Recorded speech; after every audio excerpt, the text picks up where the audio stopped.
Welcome to the Action Playbook. I'm Jason Fox. And I'm Coach Robin. And we're helping leaders take action in life and business. We're out of a long form. They don't need to be too long. No. And we're back, episode 31. And we're going to tell you a little story about the art of storytelling. That's it. So, throughout all the ages, the one thing that's common to us all, that's actually ingrained in us all, is to respond and connect to stories and also to telling our stories too. Sure, yeah.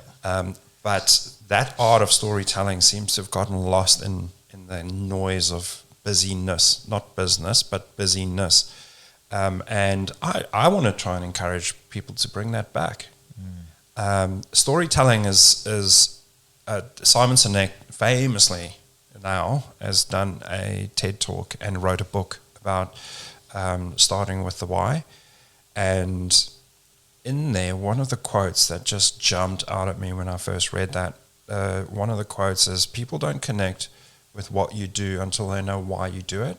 And that goes for your team, it goes for your clients. So why not put it out there? Why not let people know? Like, if you're going to put something on the about page on your website, tell your story. Tell everybody how you came about and what it means to you to be doing what you do. There's an exception to this in business, right? Because let's say, for example, I've got a toothache, right? And it's really painful. Then I actually do care what you do, and I want to find you as fast as possible, right? But in general, I'm talking about what we're talking about here today is connection with brands or reputation or, the bigger why or what it is that you do. Yeah, your why or your vision, essentially. Yeah. You've got the Action Coach's vision, which is a great one, right? Which is world abundance through business re-education. Yeah. And what an incredible, bold vision to have, right? What that statement says is that what we're all about at Action Coach is to make everyone wealthy, that there's enough. I actually did a calculation, right? Numbers isn't your strong suit. No, I know this. Do you want me to check it? I know this. but what so Apple's market cap, I think, was around about $3 trillion. Or it was the last time I looked at. Let's just call it $3 trillion, right? That's the market value for Apple. Sure. There's about 7 billion people in the world. So if you took the $3 trillion from Apple and divided it up amongst 7 billion people, the number is stupid. I think there's like $480 million for every single person on the planet, and that's just one business. Yeah. So world abundance, while it is bold and it's going to take a huge effort to achieve, but world abundance, so that means everybody has everything that they need through business education. That's a great story. Yeah, and the beauty of it is like free market capitalism is actually what fixes things.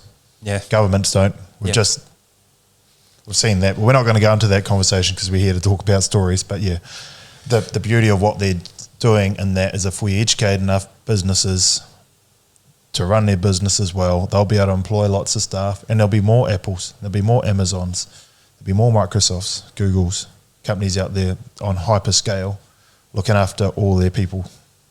So I want to tell you a story quickly. Okay. I think I have shared this already on the podcast, but this is one that really made me understand the power of telling stories. So in my business, we were about 100 staff, and one day at one of our town hall meetings, I stood up and I said, hey, we've been doing a lot of work and we love what we've done. Here is our new vision, mission, and values for the business. Because the business had gone through some changes, so we felt it was worth revisiting those. And I just got blank stares back. So there's 100 people looking at me, blank stares. It didn't hit. It didn't connect. So I decided to get all my team together, and I took them in groups of 5, and I had lunch with each and every single person, mainly to tell them and make them understand what the mission, vision, and values were all about. And I thought I would start with my story. Not intentional, I needed time filler. Icebreaker, yeah. Icebreaker. So I told them my story about how I started the business, and the response I got was amazing. And I thought, okay, well, let me hear your stories too. And they started sharing their stories, and the stories that came out was amazing. You know, homelessness, abuse at home, growing up, abusive family upbringings, some amazing sports achievements, you know, achieving national, representing the country on a national level in sports. And these were just things I had no idea. But them listening to my story, me listening to their story, really made us connect and gel as a team. Power and community. Yeah. And that's exactly what happened. They actually...